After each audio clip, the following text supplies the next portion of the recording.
My name is Carolyn Collado, and welcome to Recovery for the Revolution, the podcast where we decondition, decolonize, and get ready for the revolution together through recovery as a resistance practice.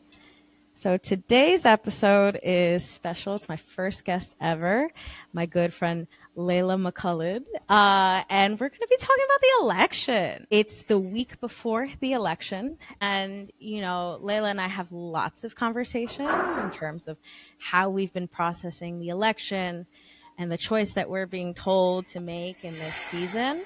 And so I just thought that Laila would be a great person to bring in. And so we're planning on having like this pre-election conversation and then getting back together after the election results to just kind of talk about how that's landing in the collective and maybe what that looks like moving forward. So first of two parts, hopefully.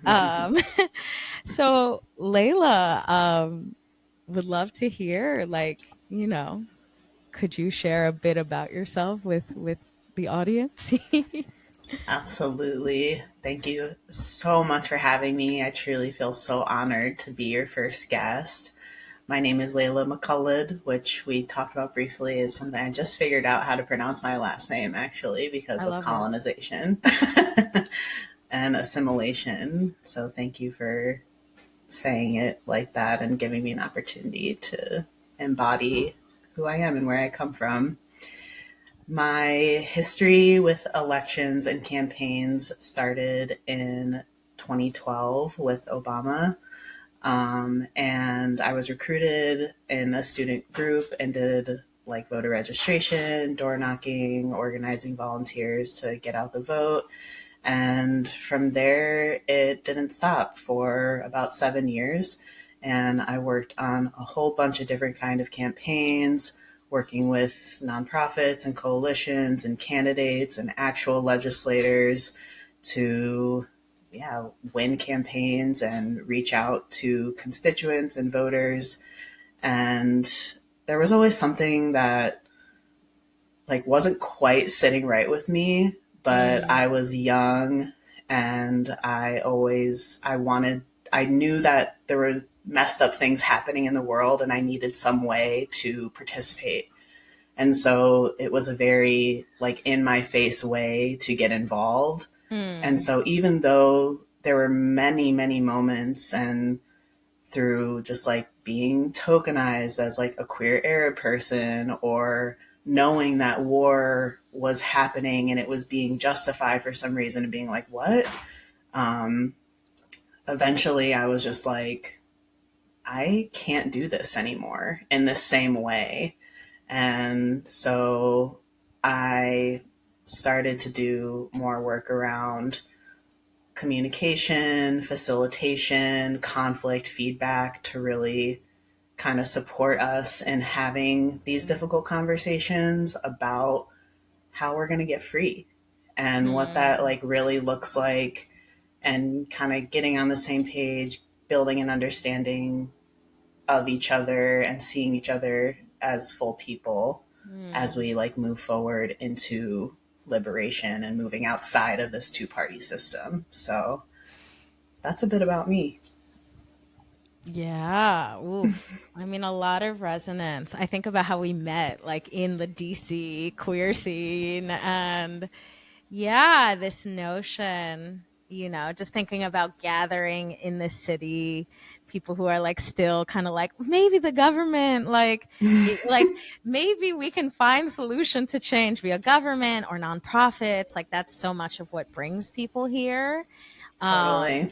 And then that that awakening, it's you have some of the most radical folks as well in DC, because there's that period of awakening of oh wait, this is not quite what they said it would be, or the change that they promise is not exactly what I'm witnessing. And sitting with it'll wake you up real fast.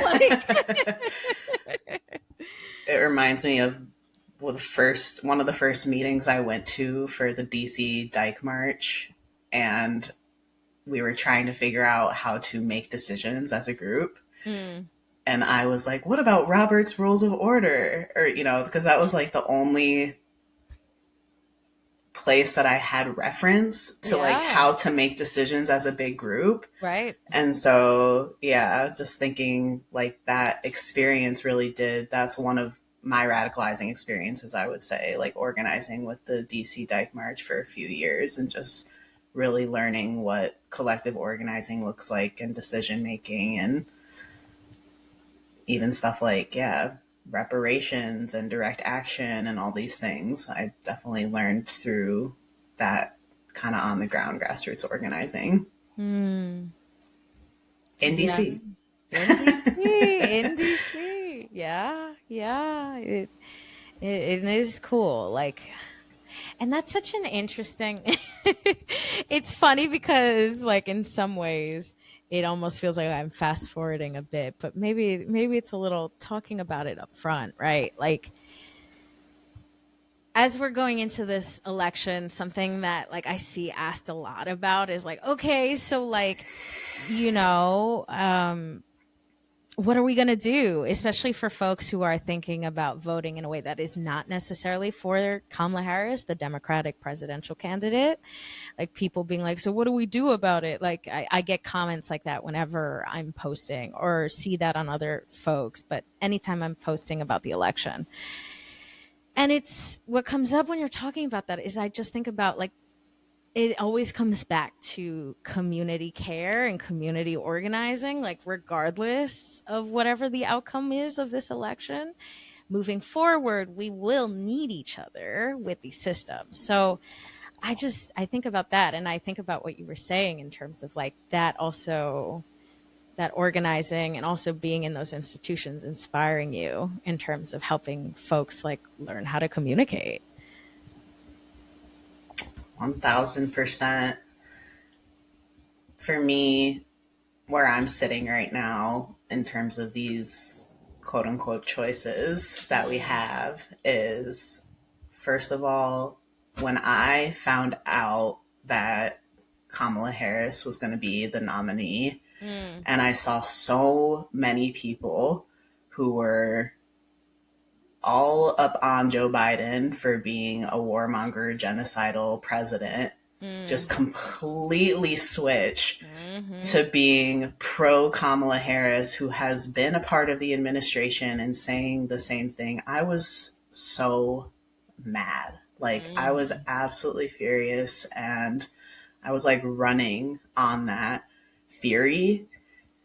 And I'm grateful that I kind of had that moment. And also Mm. now where I'm at is just trying to have genuine understanding and compassion for Mm. why people are making the choices that they're Mm. making, and also just be someone and be around people and be involved in things that are showing that there are other ways. Mm. Like, this is one, voting in general is like one very small part of all of this. And also, just going back to what you were saying, like, no matter who wins, we are still going to need each other. Right. We're still going to need to be organizing. We're still going to need to be building power and like bringing people into their own power, supporting them being in their own power. And so, yeah, that's what I kind of just hope will transpire, like no matter what. And what I hope is a message that people resonate with, that like I get that some people think a Kamala Harris presidency will be less scary in the short term. And also, that does not change the like inherent conditions of capitalism and imperialism, colonialism that we're living under. Right. Right. Oof. I mean, so much resonance and thought with like what you're saying in terms of just like, yeah, like, I mean, I'm just like when you were talking about like the grief and the rage from like the initial shift, right? Because it's like, yeah, like reminding everyone and kind of like painting the timeline, like yeah, a year, almost over a year ago, began like the documentation of and the live streaming of this escalating genocide. you have all these folks like moving for like Palestinian liberation, and then, you know, and say like criticizing Genocide Joe, as he was coined in like the collective consciousness, like Genocide Joe. And then, yeah, in July 2024, and I remember because it's like it was days before my birthday, and just being like suddenly, like when you said that, I thought about like all of the like girly pop, like Brat Summer, Kamala memes, and it was so intense because it did, you know, it's like I'm sitting with like too what you're saying in terms of the compassion for everybody, and it's like naming the grief too of like I thought we were in it together, right? And then I'm seeing that I don't actually share necessarily the same community ties that I thought that I did, witnessing a bunch of folks especially go really like ham for Harris in that way, you know. And that being Literally. really shocking. Yeah. Yeah. So I know that you were talking about like the process in terms of like garnering and building that compassion. Do you want to share more like about like kind of like how that, like what that journey looked like for you? Sure. Yeah. It was a process of just, I think, like coming back to myself and my values and what I genuinely like want to see long term. So I really just, I think a huge part of it was listening to people, Mm, like not just writing people off, which I really wanted to do. At the right. beginning, when I Mm, first started seeing people that I thought I didn't say this, we haven't said this yet. I'm Palestinian, Lebanese, American. My one white grandmother grew up in Texas, mm, colonized Texas with roots back to England, Scotland, and Ireland. And then my grandfather is a Palestinian refugee, mm, and my other grandparents I've been like naming as refugees. I don't think from Lebanon, I don't think they say that, but the more that I learn about the conditions in which they left, it really just kind of seems that way, being mm. under Israel's thumb for decades. So, yeah, just this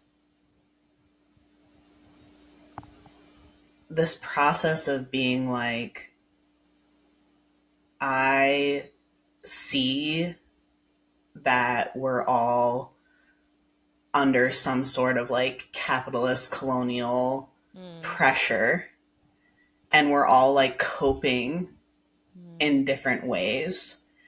And the reality is that there is no base for us to organize under for our values. So people are feeling just like very pressured to mm. make a choice. I was trying to just listen to a lot of the people who decided to campaign actively Right, for right, Harris, right. and just being like, y'all don't think this is an option, like the best option. Like, I don't think I think most people that I have interacted with and have, you know, I'm reading the comments on Instagram or talking with people outside, Mm, like, they know that a genocide is happening. mm, They know that it's messed up. They mm, don't want to see it, but they don't feel like they have any other option. And mm, so that's the Kamala Harris side. And then there's like the Donald Trump side, mm, who maybe obviously, maybe not. Like the dude is horrifying. mm-hmm. He says some very, you described it, Donald Trump, as like, you should Chaotic say Eve. Yeah. So it. one way that I've been kind of like relating to the choice between Donald Trump and before Joe Biden, and also in Kamala Harris, I've been thinking about role playing alignments, like D&D kind of role play. And so, there's the notion of chaotic evil and lawful evil. So the idea that Donald Trump is more like a chaotic evil alignment, in that he doesn't hold any of the decorum that we historically expected that a president would have. He doesn't hold any of that. He says out of pocket things. He does out of pocket things, and like has caused a lot of harm. Like, he is like horrifying in that extent, and it is chaotic. And I just think a lot about my nervous system living under the Trump presidency, and it's like a heavily chaotic nervous system, right? Like, you wake up and you never know what he's going to say or do that day, and that is like a certain kind of horror that we've never before him experienced as an American collective. So it's like a lot on the nervous system. The other part that I hold with like the chaotic evil alignment is that it also can be incompetent. Like, it's not as masterful of the systems. I do say though that he's definitely got like lawfully evil people behind him, and that there is strategy that we witness, right? Like, they actively Absolutely. put in these Supreme Court justices that are like super harmful, and and judges all over the country, right? Like, Republicans are very skilled in how they set things up to secure their future.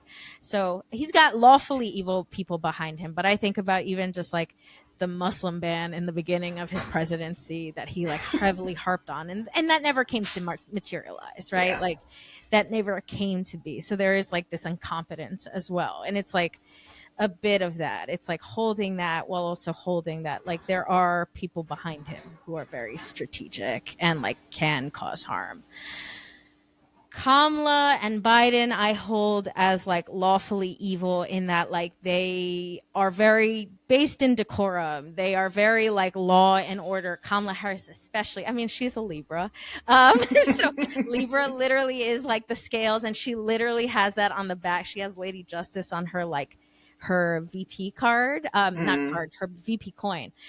So she's a proud Libra, but it literally is all about law and order. And this is like these are, if I'll talk about Kamala specifically, like, she comes from a prosecutor background. People have said she's arguably the most qualified person to have ever run, in terms of just how many, For sure. she's been district attorney general, A huge senator. reason why people like her. Right. Like, and of course, right, because like a Black/South Asian woman has to be the most qualified person to ever run in order to Totally. be a viable candidate, of course, right? Like that horrid expectation. But yes, it is very like law and order decorum, and like they are very orderly, very knowledgeable about the system, and very good at implementing the system. But what we also see is they pick and choose in terms of what laws suit them, right? Like, it's Absolutely. violating international law to continue this genocide. And yet that's exactly what they're doing, and what they continue to tell us to our face, that they will continue to support the genocide, and support Israel and its right to exist, which means supporting the genocide. So Another example of that is when Joe Biden approved, I don't remember if it was millions or billions at this point, but he did it without, he approved millions or billions of dollars. We'll find the exact source, without congressional approval. And a lot of people were like, he's not allowed to do that. Like, blah, blah, blah. But it's like, yeah, just as you're saying, they pick and choose what they're right. down and what they are what laws they are going to abide by. Yeah. And the policies that they can implement, right? Because there were calls to like expand the Supreme Court. Like, okay, we have a troublesome Supreme Court, put in more. Or, create the protections for, like abortion access, like trans rights, LGBTQ rights, like codify those, like pressure the legislative branch to codify those. Or like, if you can't legally call up Marcellus Williams and like, like try to pressure for him to continue to live, like if you can't change that, why don't you call, right? Like, and we've seen what that looked like a bit more in Obama's first term in terms of what that kind of executive pressure could look like to get things done. And we have not seen that with this administration or economic changes. But they keep telling us, like, if you vote for us, we will make it happen when they could have already done it. So yeah, that lawful evil, chaotic evil, like the emphasis being that both options do come with a bite back. Like they are not, it is not the full on, we are defending democracy. Like we are, it is, there is harm that is coming from both ends. They are just a different form of what we can expect in terms of the intensity of like the harm and the strategy of the harm that will come from these administrations. Absolutely. Yeah. And it makes me think about Amani of Crutches and Spice. Mm-hmm. And she talks a lot about how the Democratic Party was always going to fall first. And that is because the Republican Party actually does a good job right. of speaking to people's like deepest fears and needs. Yeah. Mm-hmm. And like no one can disagree, in my opinion, that the government overreaches and does too much. Like that concept in and of itself, like the surveillance state, the military industrial complex, the police, like our taxes on small businesses. Taxes that go to fund genocide. Oof. Yeah, literally. And so the Democrats, however, are not really doing that. Like they aren't actually saying or doing what people need. Like it's all kind of fluff, whereas it kind of feels like the Republicans are kind of getting at people's souls. Right. And it's like, the Dems, man.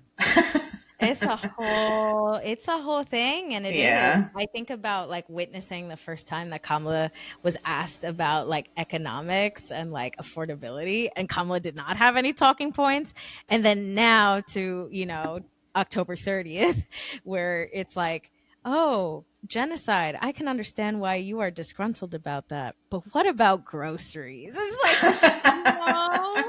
and there, I think about interviews that Don Lemon has been doing on the street. And like, you do see people who are like, I'm going to vote for Trump because I got that stimulus check. And it's like, that's just people's understanding of what, like, that was the first time that people ever saw direct money from the government, like easeful money. Again, I didn't know that. Congress approved that, right? But so it's not directly Donald Trump, but that's on a lot of people's hearts and minds. Like the government has truly abandoned and neglected us, and then tells us that that's all we can expect. And so then a lot of people are really disgruntled, and then the Republican Party, like you said, either speaks deeply to their fears or their needs, and people end up going that way. And that's, I don't like it. I don't know. It's all just kind of bad. And just thinking about that original question that you asked about what the process was like for me to like develop curiosity and compassion for why people are making the choices that they're making. The stuff we're talking about is the reality. Like we can, as people who believe and see that there are different ways of existing and relating out there, the stuff we're talking about is the reality for a majority of people, like a massive majority. Right. And we're going to talk a little bit about like the uncommitted movement as well. So just like pinning that, but we cannot actually get anywhere without understanding what we're working with and being genuinely curious about why. Yeah. and like Oh, starting there. oh, I feel that in my heart because Yeah. it's like people are dealing with the realities of capitalism, and both parties, they are, this is why we talk about ultimately like the need for the demise of the system, this colonial capitalistic system. Like that's why, like that's what the eye on the prize is. Like that's why that's like the North Star Yes. that we move towards, right? Because it's like the reality is we are living in like a capitalist colonial hell, like you said, and it's impacting people, but not everybody knows that that's the root of it. And so people can get lost, like people can get lost. I was thinking too earlier about what you were saying in terms of like some folks like really knowing like there's a genocide happening, but they're like supporting this candidate. I think something that's been painful and hard for me to process is just witnessing. I see people who are kind of doing this like rather than like coming forth and admitting that that is like happening and Mm, this is the like choice. I've seen so much like backlash and aggression in mm, terms of just like people not wanting to honor the cognitive dissonance about choosing to vote for Harris amidst like her direct complicity in the genocide, totally. and like not honoring that and not honoring that as like a really shitty choice that people are like having to make or choosing to make. um so it's that, and then coming for people and just there's just been a lot. There's been a lot that transition in terms of like potentially making the choice to vote for Kamala while sitting with the implications in terms of trying to support people's liberation has been really painful. There have been so many Incredibly. arguments in terms of like we're putting on our mask on first, or like this is like harm reduction, which has been What? a lot to unpack, right? Because it's like harm reduction for who, like harm reduction. This is a recovery podcast. We're talking about harm Literally. reduction in this way. It's like, okay, but like, do you actually support, like, does Kamala even really support harm reduction policies as somebody who has been like a law and order candidate who has kept people in prisons? Like, I have questions in terms of Kamala's also like domestic viability as a candidate. I'm also sketched out by her domestically. Totally. Um, Totally. but I say that all to say that's been like kind of painful too. Like people are very afraid, but then have like not walked in a way that is kind of like honoring all of the contention that people are experiencing, and instead like judging people or bullying people if we're not all in the camp of going for Kamala. Mm, yeah, totally. A few things came up for me Mm, hearing you talk about that, and just on the point of like for who, like who is mm, this harm reduction for? If you're even using the harm reduction right. concept, Mm-hmm. because harm reduction in and of itself was created as a like pro sex, like pro drug user, like supporting people Right. who are engaging in quote unquote risky activities and doing them in a And way, illegal activities yeah, too. totally, Yep. totally, in a way that is reducing potential harm for themselves and others. Right. And so inherently, if we're going to be using the harm reduction argument, we also are saying, if we're like, I want people to make this connection that you are pro harm reduction and pro like needle exchange, pro safe injection sites, pro sex worker, like those are all inherent to harm reduction. Right. That's one Legalization part. of drugs. Woof. Absolutely. Absolutely. Decriminalizing, which is, I mean, a whole nother, Right. like, Nuance. two, yeah, exactly. Separate nuance, legalization versus decriminalizing. And also, when I see people, and honestly, it's mostly been white folks. I'm not saying that is entirely, but they'll come out and say, I'm voting for Kamala. Harris for harm reduction. I know that it's bad. I know genocide is bad, but the Trump presidency was too scary for me and my communities. And the disconnect there for me is just like, okay, so you can justify and be at peace enough to vote for this candidate who is literally down for the slaughter Right. of babies and human beings and life and olive trees and land. But like, that's worth like just tossing aside for what exactly? And I have a hard time understanding why people are there. Yeah. It's interesting because I think that what's happened in Palestine has been an awakening for a lot of folks in terms of, and myself included, like in terms of like a deepening of understanding of like the Absolutely. empire, right? Like I don't call it the US of A anymore, like the US, I call it the US empire. The Yeah. empire, the evil empire. That is us, the Fire Nation. Like this is us. Literally. um, but it's like I think for a lot of people it was an awakening around imperialism, but I think it is still that there still might be some of that distance of like, You're right. the empire wants us to not pay attention to all of the people that it sacrifices all over the world for its profit and power.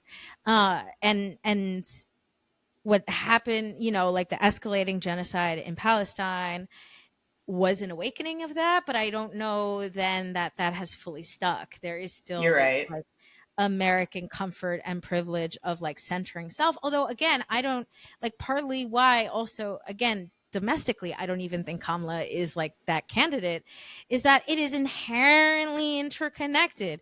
The ways that people are policed in Palestine are taught to the military here, and of course the more we pump into military, that tech is also absorbed here into the US empire, and we see that with the growing cop cities, and we see that with escalating surveillance technology, which so often is made in Israel. And it's just like, I don't think it bodes well our safety, even like under a Kamala administration, because over the past year alone, we have seen the escalation of fascism in terms of like the surveillance of people resisting the government, right, in this country. So it's just like, oh, it's painful, but this empire is really built on that illusion of like, can you ignore the suffering of others because that doesn't matter, that has no impact on your life when we are interconnected. Again, I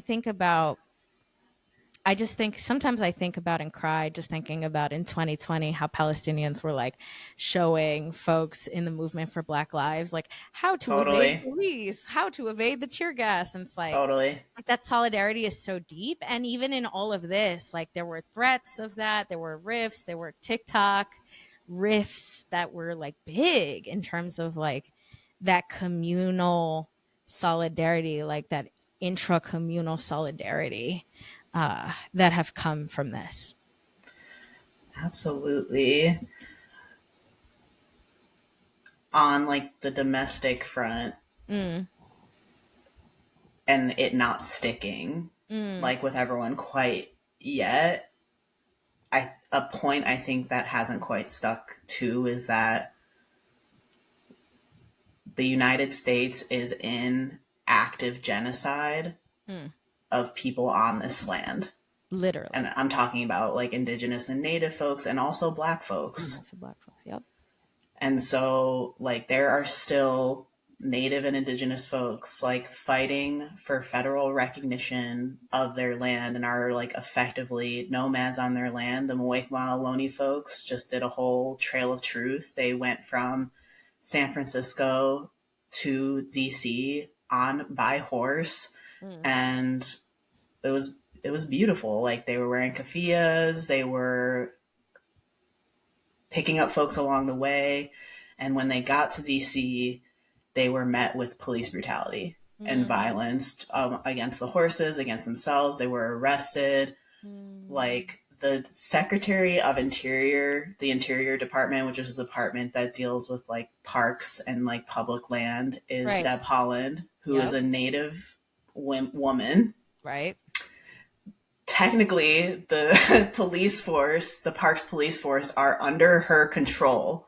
Mm. So the people that were enacting police brutality were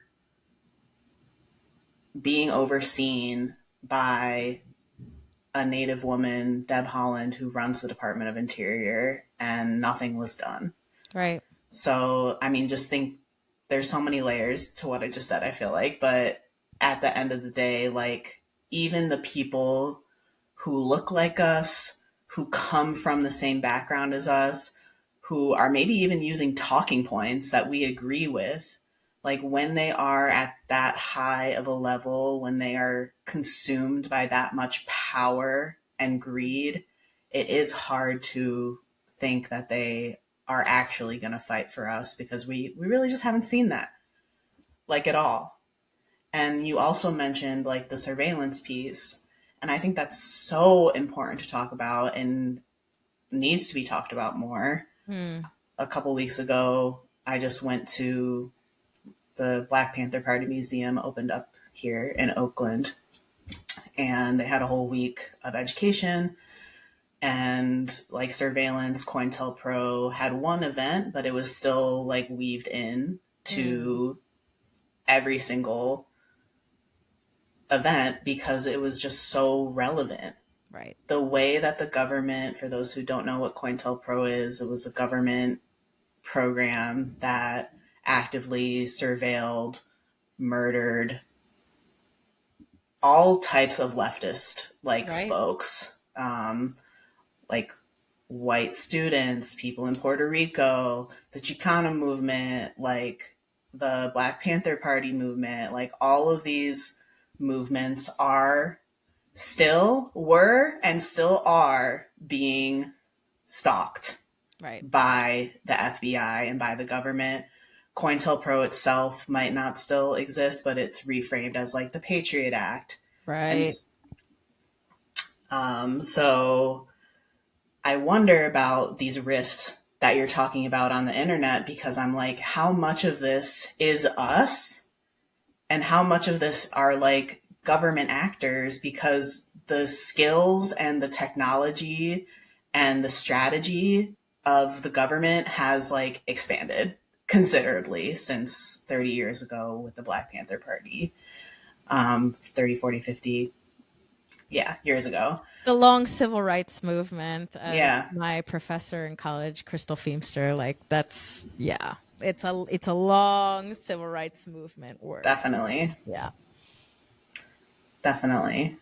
So yeah, just thinking about that and like, how are we going to, I don't want to use this like framing of like we got to stick together and like agree with each other. Like I don't agree with that, but I also think we do need to be grounded and critical that there are actual FBI and government actors out there trying to divide us, and they're using the internet to do it. Yeah, absolutely, absolutely. And it is there. Yeah, the surveillance is real and the discord. It even brings me back, thinking about, we were talking about harm reduction and criminalization. The war on drugs was created to separate, like to divide movement, right? To criminalize those in movement who were, using weed, who were using like LSD, ecstasy, like that was all being like that's those are the origins of the movement. So it is like, yeah, the government has plenty of strategies to come for us and to be aware of what those infiltrations do look like and those plants, and maybe it's just a bot and it starts a whole conversation that creates this whole tension in the community and disrupts like generations of work of Palestinian and Black solidarity. It is something to be mindful of, and it was a grief. It was a grief witnessing that. Absolutely. Hmm. I got all hype. I was like, I I know. I want to talk about we set the pin in terms of the uncommitted movement. Do you want to give background about like what it was like or what it's been? Sure. Yeah. And please chime in Yeah. and add. My understanding is it was started by Michigan people, Arab Muslims living in Michigan, who during primary season were like, we're not going to vote for Joe Biden, who is Right. literally genociding our families. Mm-hmm. So they strategically figured out a way for people to vote in a way that their vote still counted in their primary, but did not, and showed solidarity to an arms embargo, to ending the genocide. And a big way that that was done was through an uncommitted vote, which showed up on, I don't know how many ballots, but there was also write-in options and other ways to do it. And they like laid that out for everyone in every state in which it was an option. And yeah, what we saw was pretty remarkable, that like 10% of the vote, all in all, went towards this uncommitted movement. So we really saw a very tangible visual of how people are fed up and Mm. want something different. Yeah, and I mean it was powerful as hell. Yesterday I made a video about undervoting, like the idea of like you don't have to fill in like any part of the ballot if you don't want Totally. to. And why I mention that is the idea of giving people choice. I like what I love about the uncommitted movement, and I like gleefully went to my polls in May in Maryland here, where there was like a documented uncommitted vote. Was that like the glee of giving people choice and giving people a way, like in a system that's like I mean, again, thinking about just comments on videos of people being like, the choices are Trump or Kamala, or at the time they were Biden or Trump, which again, shout out to Imani from Crutches and Spice, lots of love on this podcast. But Imani is like, if there was not that uncommitted vote, like they probably would not have gotten rid of Joe Biden as a candidate. There was a documented proof that anywhere where that was an option, at least 10% of the population was voting against Joe Biden, was saying, fuck you. Like, I'm not voting for you. Like that, I am not going to support genocide. And I loved it. It's been interesting kind of like in post, as we are like literally a couple days from the election, less than a week, and I mean, I'd like just thinking about, again, is there a way moving forward to give people more choices, right? Like a lot of folks are sitting with the idea of like, do I vote third party as a way to document my Yep. protest to the Democratic Party that they did not get my vote? Like, no matter, like, you're not listening to me in terms of genocide, like I am not voting for you. Like I cannot vote for you. I can't do it.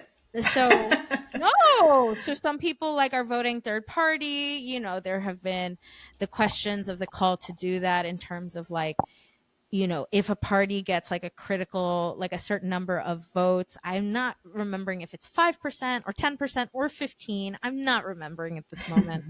But if they get a critical amount of votes, they get federal funding. So then it can become like a more significant deterrent and disruptor in this two-party system that we've had for so long. So there's that, but then some folks are still questioning that and not really wanting to do that, not really liking the options. And so there is like the option as well to like not fill in that ballot but still vote locally on your local elections. So I've been really big in terms of just reminding people of choice, but just thinking about, like how moving forward. And again,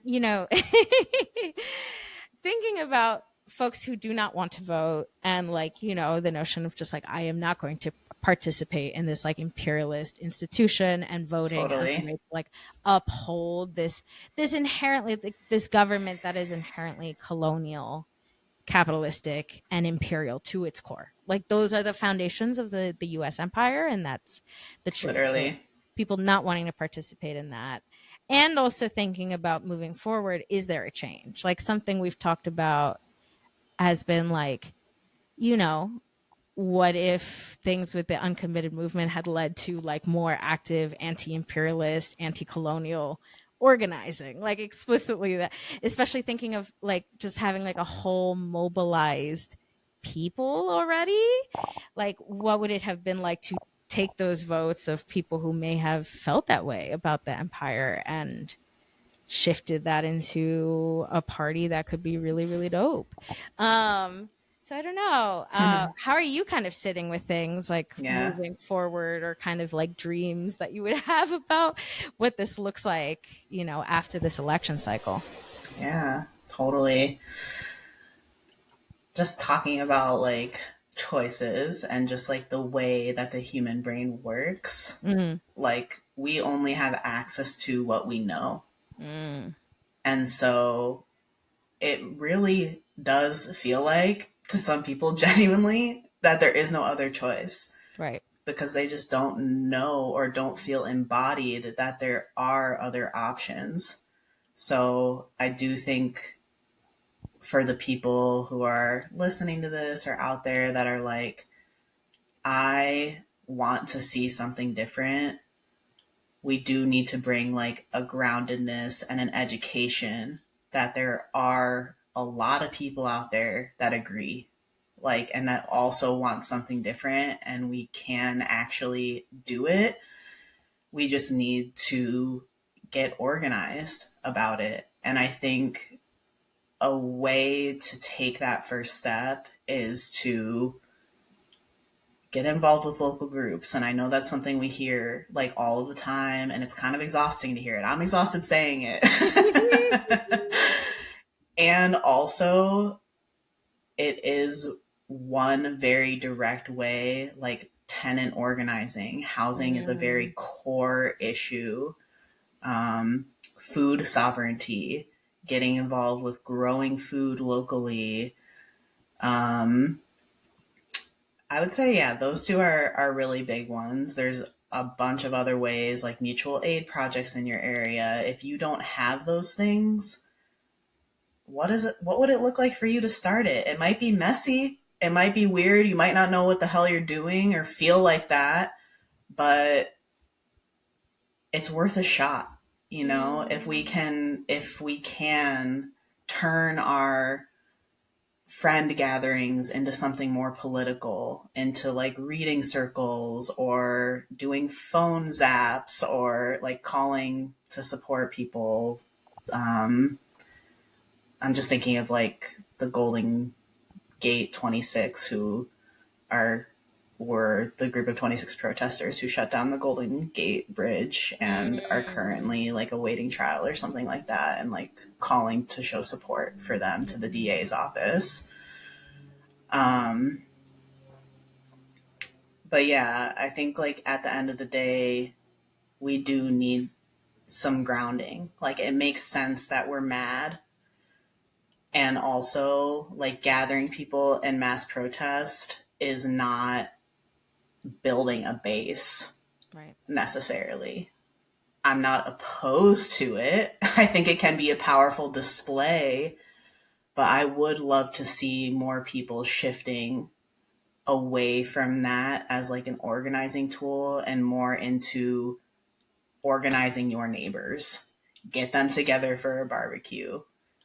I don't know. I'm hosting a ballot filling out party this week, like where we're just Yeah, gonna get together. Halloween. Yeah, we're gonna fill out our ballots together. It might be weird. There might be tension, but it's just the act of just trying something different and taking that first step to do so, doing even when it does feel really uncomfortable. It took me literally 6 months to build up courage to go knock on my neighbor's door, Yeah. which is embarrassing to me. But just to say that, like, I get it. You know, I get that it's uncomfortable and I get that it feels weird, and just like, it's gonna be that. And just being grounded in that, that's how it's gonna be for a bit. Yeah, absolutely. It is. It is really small. I think about, I had a new neighbor move in, and like there was a day that I was going hungry and they like gave me bread, like unbeknown, like they were just baking bread for funsies. And like that bread was what I needed. And it's like, it just starts with that. Like there can be like a little, just like a little introduction, maybe like being like, hey, if you're ever locked out of the building, like shoot me a text, like just like those very small introductions. Or even think about like the protesting, right? Like my best experiences with the protests have been like hitting up people that like I think about the big one that happened last year in November here in DC, and it's like getting to see people that I don't usually see, or that like they've moved to like Baltimore or whatever, and like getting to go and doing the community thing and rebuilding those community ties. It's, like that. It really is just about like getting together and just talking. Like that is really like where it begins, rather than the the isolation that these systems like inherently build and Literally. inherently depend on to survive, of just like you feel alone and so you don't feel like anything else is possible, versus like local community care. Thinking about a friend of mine who, like, I was low on groceries and it was like, here are some beans and some rice, like basic ancestral food that I could live on forever. Like like it's that simple amount of care that like can really, really do the stuff. As well as like online connections, I think about too. I mean, you and I are on entirely different coasts, but like being able to connect, being able to like have these conversations, being able to process over the past over a year about what's been happening and all of the shifts is like also so important to have folks who are like kind of in it with you to also be talking about. And then you can share ideas. What are you doing over there in California? Here's what we're doing in like DC and Maryland and Virginia. Like, that's important too. Definitely. Because I feel like that is ultimately what we want, is to build things that are scalable. Mm. Um, and when I say scalable, I don't mean necessarily like funneling power upwards, but kind of, I'm having my own journey on like hierarchy versus non-hierarchy and what that looks like. Uh-huh. Because I'm kind of like, maybe we do really need some leaders out here, who Mm. are going to help guide us and inspire us and inspire the base. And also, like, how that looks is going to look different depending on where you are. So I don't think everything can be replicated exactly, but there can at least be frameworks that we work with that we can adjust to our own personal circumstances and communities. Yeah. And what does it look like for, I think about, somebody commented on one of my posts recently about like everybody being, no, it was in a group call, everybody being leaderful, like and it kind of reminds me of early in this conversation, like the idea we all have the different strengths that we're building. That's a big part of this, identifying what are the strengths and what do you enjoy doing. We've had Absolutely. conversation about that. Like, and then everybody getting to do that, or when we're kind of in movement, like what are the little things that we might enjoy. Like maybe somebody is really good at making a plan to meet up, and that's what people do. Bless those people. Yeah, yeah. So it can I've look always like, been that person. I mean, And I'm same. trying to not. Yeah. Oh my God. There's Same. more fun things though, maybe. But still, it's important. It is important. It is Yeah. important. It is to make things Yeah. happen. Shout out to all the earth signs out there. Shout out to them. The Capricorns of the world, the Virgos, Indeed. I got that Taurus. Virgo rising, baby. Yeah, yeah, I got my Virgo placements too. Yeah. But yeah. Um, well, do you have any like thoughts or anything that you want to share, like as we're kind of coming to the close of our conversation? I mean, I guess what's coming up for me is just like love and like compassion and just really believing that like we're not alone in this and that we can do it. We can build our skills, we can build our capacity for conflict, we can build a movement that we genuinely feel represents us. It has been done before, and it can be, and it's happening right now, and it can be done here too. So I just really believe in us and am sending so much love out there to everyone, no matter, you know, what they're feeling or thinking in this moment and how they're coping with the election. Appreciate you and thank you for being here. And if folks want to work with you, where can they do that? Yeah, my company's name is Out There Communication. I'm on Instagram at out_there_communication. I also have a website, outtherecommunication.net. And yeah, I would love to work with folks. I do coaching, consulting, workshop series, and I have a lot of fun doing it. So please reach out if you are interested. Yeah, and I'll put Thank it in you. the show notes. So check those out. Support us Thank on you. Patreon, patreon.com/recovery for the revolution. And we'll catch you in the next one. Bye, everyone.